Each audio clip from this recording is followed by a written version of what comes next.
पुणे के serum institute से रवाना हुए 6 कंटेनर, 3 कंटेनर मुंबई एयरपोर्ट ले जाए गए। एक कंटेनर कोल्हापुर होते हुए बेलगाम जाएगा, एक कंटेनर पुणे एयरपोर्ट के लिए रवाना। देश के कुल 27 राज्यों में मुंबई एयरपोर्ट से वैक्सीन की सप्लाई की जाएगी। आज देश के अलग अलग राज्यों के 16 जिलों में वैक्सीन को भेजा जाएगा, जिसके बाद 16 जनवरी से वैक्सीनेशन शुरू होगा। सीरम इंस्टीट्यूट से कोरोना वैक्सीन की दूसरी खेप पुणे के लिए रवाना, आज 20 शहरों में सप्लाई। भारत की कोरोना के खिलाफ जंग, सीरम इंस्टीट्यूट ने 13 राज्यों को कोविड-19 वैक्सीन की पहली खेप भेजी। भारत सरकार ने सीरम इंस्टीट्यूट को 11 मिलियन कोविशील्ड वैक्सीन का दिया था ऑर्डर। ये वैक्सीन 8 फ्लाइट्स के द्वारा दिल्ली समेत देश के 13 हिस्सों में पहुंच गई है। दिल्ली, यूपी समेत आज तमाम राज्य सरकारें इसके डिस्ट्रीब्यूशन को लेकर एक बैठक करने वाली है। कोरोना वायरस की महामारी से निपटने के लिए देश में 16 जनवरी से वैक्सीनेशन होगा शुरू।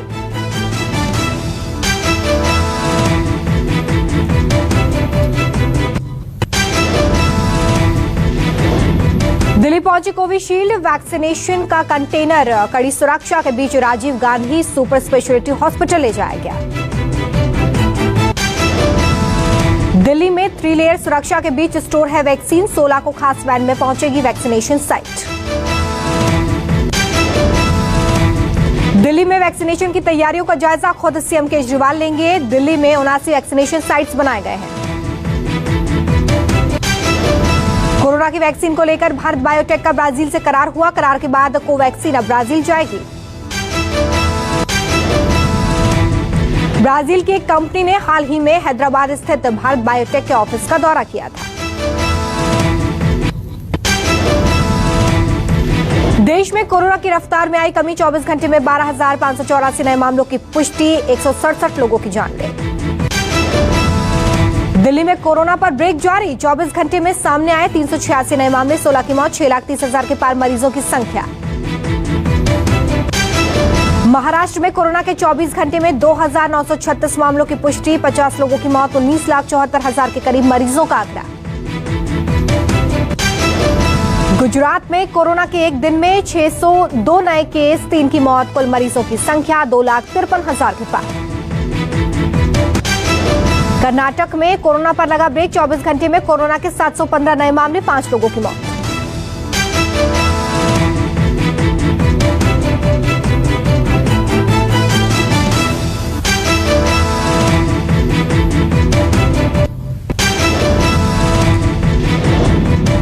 किसान आंदोलन का आज 49वां दिन, सुप्रीम कोर्ट के आदेश के बाद भी किसान दिल्ली बॉर्डर पर डटे। केंद्र सरकार के पास किए गए तीनों कृषि कानूनों के लागू होने पर सुप्रीम कोर्ट ने लगाई रोक। सुप्रीम कोर्ट ने यह फैसला सुनाने के साथ ही अब इस मसले को सुलझाने के लिए कमेटी का गठन कर दिया है। कमेटी में कुल 4 लोग शामिल होंगे। कमेटी 10 दिनों में काम शुरू कर देगी, 2 महीने में रिपोर्ट सौंपेगी। ये कमेटी मामले की मीडिएशन नहीं, समाधान निकालने की कोशिश करेगी। कमेटी सीधे सुप्रीम कोर्ट को रिपोर्ट सौंपेगी।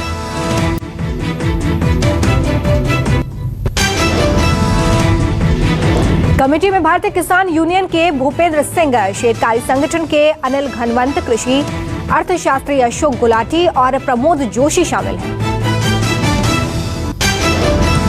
कमेटी की रिपोर्ट आने तक कृषि कानूनों के अमल पर रोक जारी रहेगी। कानून पारित होने से पहले का एमएसपी जारी रहेगा। किसान संगठनों ने कमेटी के सामने पेश होने से किया इनकार। सुप्रीम कोर्ट ने किसान संगठनों को लगाई फटकार।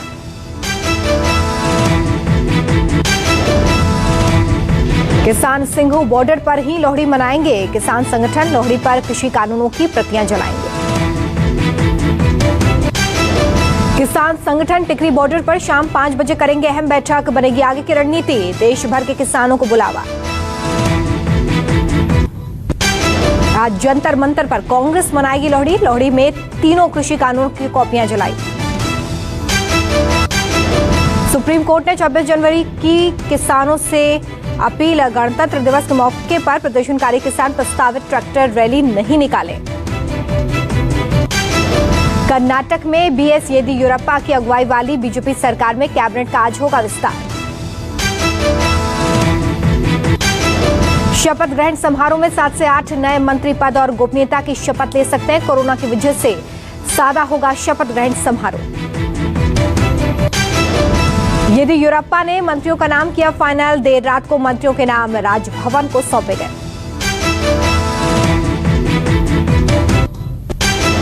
संयुक्त राष्ट्र में पाकिस्तान पर बरसे विदेश मंत्री जयशंकर। कहा, मुंबई हमले के गुनाहगारों को 5 स्टार होटलों में दे रहा है पनाह, कर रहा है खातिरदारी।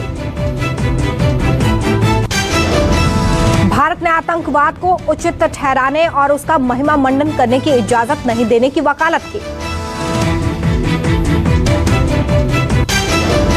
भारत ने पाकिस्तान में छिपे दाऊद का दिया हवाला। विस्फोटों के लिए जिम्मेदार अपराधी गिरोह को संरक्षण देने की कही बात। अमेरिका के विदेश मंत्री माइक पोम्पियो का ईरान पर बड़ा खुलासा। कहा, अलकायदा ने ईरान में एक नया होम बेस स्थापित किया। पोम्पियो ने वॉशिंगटन के नेशनल प्रेस क्लब में कहा कि ईरान असल में नया अफगानिस्तान है, बल्कि उससे भी बदतर।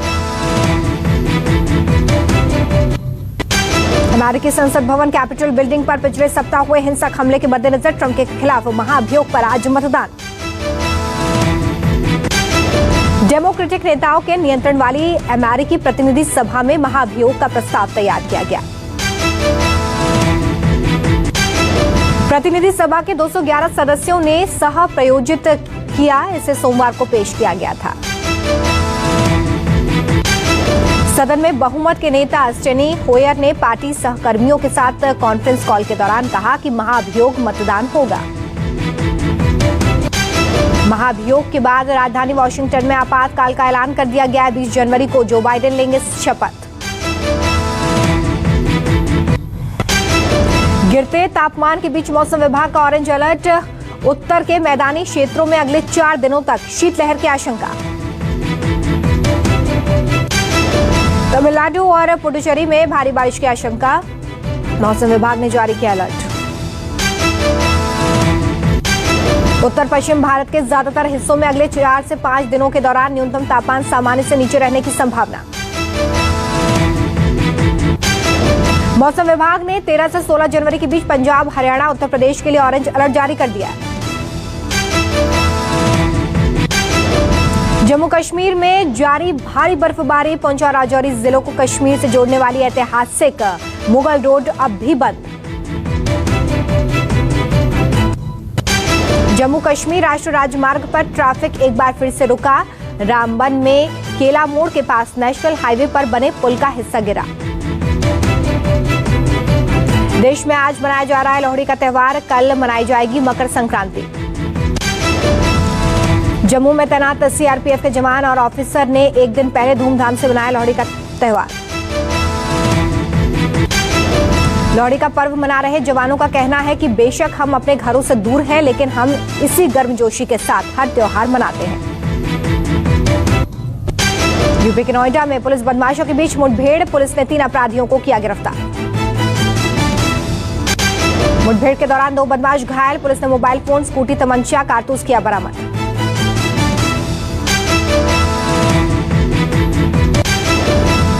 बदमाशों ने पिछले महीने 25 दिसंबर को सिविल इंजीनियर को लूटा था।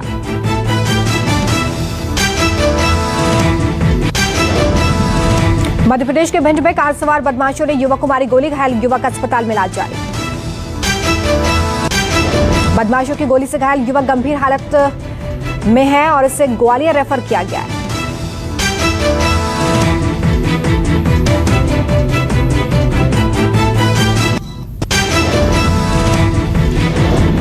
यूपी के शाहजहांपुर में बच्ची से दरिंदगी के बाद हत्या की कोशिश। इलाज न होने पर बीजेपी विधायक ने किया हंगामा। बच्ची के साथ 5 दिन पहले हुआ था रेप। इलाज न कर वापस भेजने का बीजेपी विधायक ने आरोप लगाया है। विधायक ने जिम्मेदार डॉक्टर की शिकायत सीएम से करने की बात कही। फिलहाल मामले की जांच जारी है। बिहार में बदमाशों के हौसले बुलंद। पटना एयरपोर्ट पर इंडिगो के स्टेशन मास्टर की गोली मारकर हत्या।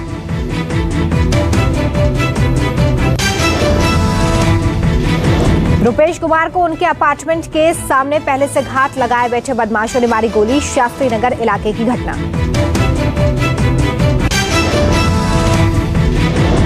हत्याकांड पर गरमाई सियासत। सांसद विवेक ठाकुर ने हत्या पर शोक जताते हुए बिहार पुलिस पर सवाल खड़े किए।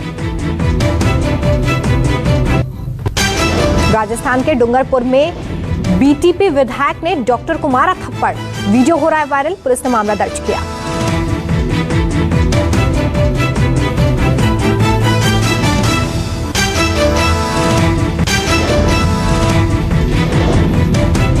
पुलिस ने विधायक के खिलाफ राज्य कार्य में बाधा पहुंचाने, मारपीट के साथ ही गाली गलौज का मामला दर्ज किया है। भारतीय ट्राइबल पार्टी से सागवाड़ा विधायक हैं राम प्रसाद डिंडोर। घटना से नाराज अस्पताल के डॉक्टर्स ने काम करने से किया मना। बिहार के मुंगेर में ड्यूटी पर तैनात जवान को अपराधी समझकर चला दी गोलियां। एनकाउंटर में मौत। होमगार्ड के जवान मोहम्मद जाहिद ने अपनी सर्विस राइफल से टॉयलेट के पास से थाने को टारगेट कर फायरिंग शुरू कर दी थी। थाने में मौजूद पुलिस वालों को लगा कि हमला हो गया है, जिसके बाद जवाबी कार्रवाई में मोहम्मद जाहिद की मौत हो गई।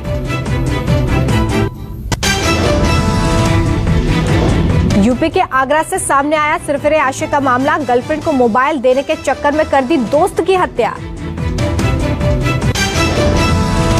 मृतक जितेंद्र का शव खेत में मिला था। प्रेमिका ने टच स्क्रीन फोन मांगा था। पुलिस ने मामले में मोनू और उसके एक साथी को गिरफ्तार कर लिया है। फिलहाल जांच जारी है। हिमाचल के कुल्लू में पहाड़ी पर लगी भीषण आग। लाखों की वन संपदा जलकर खाक। देर शाम भड़की आग पेचा गांव तक पहुंची। आग में किसी के हताहत होने की खबर नहीं। बीसीसीआई सूत्रों के मुताबिक जसप्रीत बुमराह भी ऑस्ट्रेलिया के खिलाफ चौथे टेस्ट से हुए बाहर। सिडनी टेस्ट में चोटिल होने के बाद हनुमा विहारी और रविंद्र जडेजा टेस्ट से हुए बाहर। हनुमा विहारी बोले, चोटिल नहीं होता तो सिडनी में टीम इंडिया को मैच जिता देता।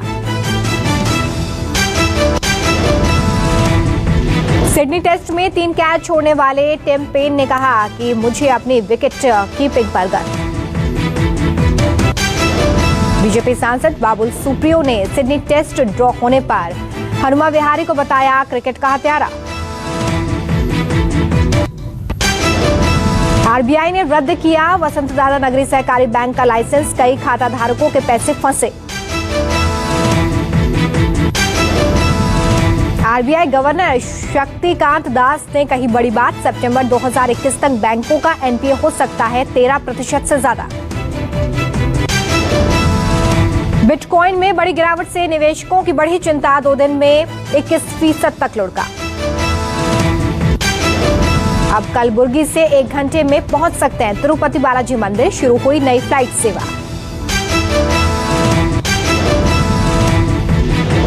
खादी इंडिया का गोबर से बना इको फ्रेंडली वैदिक पेंट हुआ लॉन्च। ये आम पेंट्स के मुकाबले सस्ता और इको फ्रेंडली है।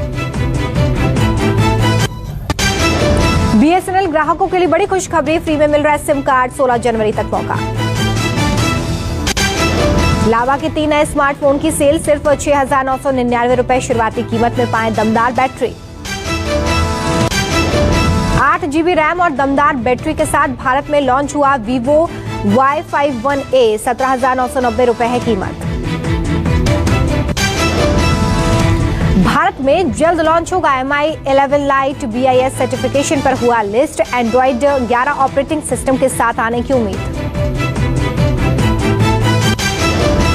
रेड क्लब सदस्यों के लिए शुरू हुई OnePlus फिटनेस बैंड की सेल। कीमत 2,499 रुपए। रजनीकांत ने राजनीति में आने से किया इनकार। बोले, मुझ पर दबाव डालकर कष्ट ना ही पहुंचाए। प्रियंका चोपड़ा ने नए अंदाज में कराया फोटोशूट। तस्वीरें वायरल। सोशल मीडिया पर सामने आई विराट और अनुष्का की बेटी की पहली तस्वीर। भाई विकास कोहली ने की शेयर। बिग बॉस 14 के घर से फिर बाहर निकले विकास गुप्ता। इस बार अर्शी नहीं, हेल्थ बनी वजह। बिग बॉस 14 में राखी सावंत ने अभिनव शुक्ला को बताई दिल की बात, नॉमिनेट होने से भी बचाया। ट्विटर ने कड़ी कार्रवाई करते हुए 70,000 ट्रंप समर्थकों के अकाउंट को बंद कर दिया है। नॉर्थ कोरिया के तानाशाह किम जोंग ने अपनी बहन को पार्टी के शीर्ष कमेटी से हटाया। अफगानिस्तान एयर स्ट्राइक में मारे गए 14 आतंकवादी, 18 नागरिक हताहत।